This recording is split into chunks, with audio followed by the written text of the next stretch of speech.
Hello friends, and welcome to the End of Days channel. I hope you all are doing well, and if you're new, welcome. I want to say thank you as well to all my new subscribers. It means a lot to me. Please hit the like button and subscribe to my channel if you would like to help my channel grow, since I'm a fairly new YouTuber. Thanks in advance, friends.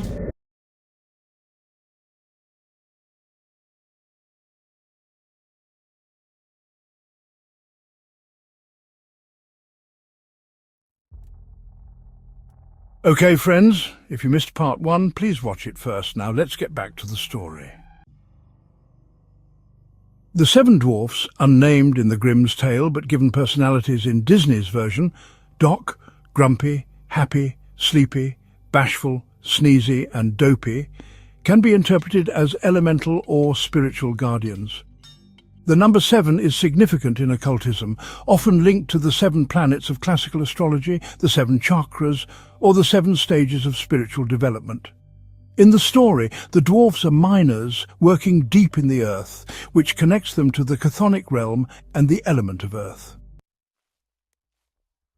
Symbolically, the dwarfs may represent the 7 aspects of the soul, or the 7 virtues that Snow White must cultivate to overcome her trials. Their role as protectors suggests they are guides on her initiatory journey, helping her navigate the dangers posed by the Queen. After Snow White falls into a death-like sleep, the dwarfs place her in a glass coffin on a mountainside. The glass coffin is a powerful occult symbol, representing transparency, purity, and the liminal space between life and death. Glass, in alchemical terms, is associated with the lapis philosophorum, the philosopher's stone, the ultimate goal of the alchemical process. Snow White's time in the coffin mirrors the Nigredo stage of alchemy, a period of darkness and dissolution that precedes rebirth. Her revival, often through a prince's kiss in later versions, symbolizes the Rubedo stage where the soul is fully awakened and united with the divine. In the Grimm's tale, the prince's servants accidentally dislodged the piece of poisoned apple from her throat while carrying the coffin, suggesting that her revival is less about romantic love and more about a natural return to life, a completion of her spiritual cycle. In the Grimm's version, the evil queen meets a gruesome end. She is forced to wear red-hot iron shoes and dance until she dies at Snow White's wedding. This brutal punishment reflects the moral framework of the time, but it also carries occult significance. Fire is a purifying element in many traditions, and the Queen's death by fire can be seen as a final purging of her darkness. Her demise ensures the triumph of light, Snow White over shadow, the Queen, a common theme in esoteric narratives. In some occult interpretations, the Queen's death also represents the destruction of the ego, which must be burned away for the soul to achieve true enlightenment. Snow White's marriage to the prince, then, becomes a symbolic union of opposites, the masculine and feminine, the material and spiritual, completing her alchemical journey. Before the Grimms and Disney, Snow White-like stories existed in oral traditions across Europe and beyond, often with far darker elements. Maria Tata, a Harvard professor, notes in her book The Fairest of Them All that she encountered a South African tale, The Unnatural Mother, and the girl with a star on her forehead, which mirrors Snow White but features a biological mother as the villain, not a stepmother.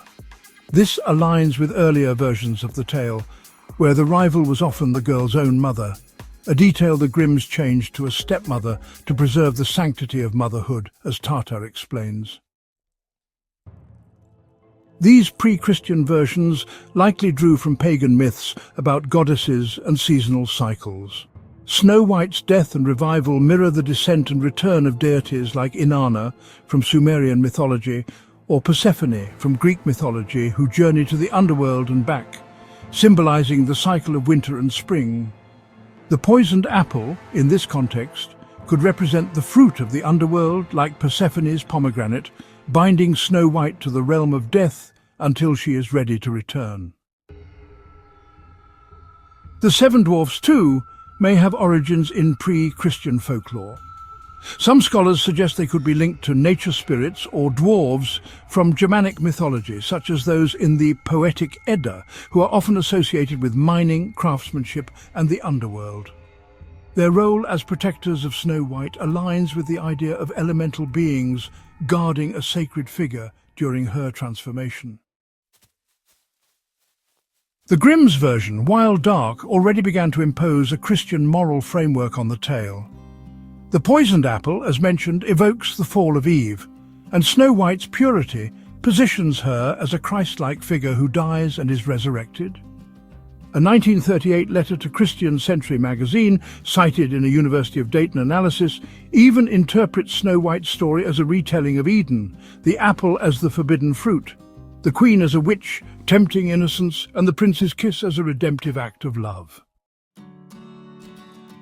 Disney's 1937 film Snow White and the Seven Dwarfs took this Christianization further, softening the tale for a family audience. The Queen's gruesome death was replaced with a more ambiguous fall off a cliff, and Snow White's revival became explicitly tied to true love's kiss, emphasizing romantic love over spiritual transformation.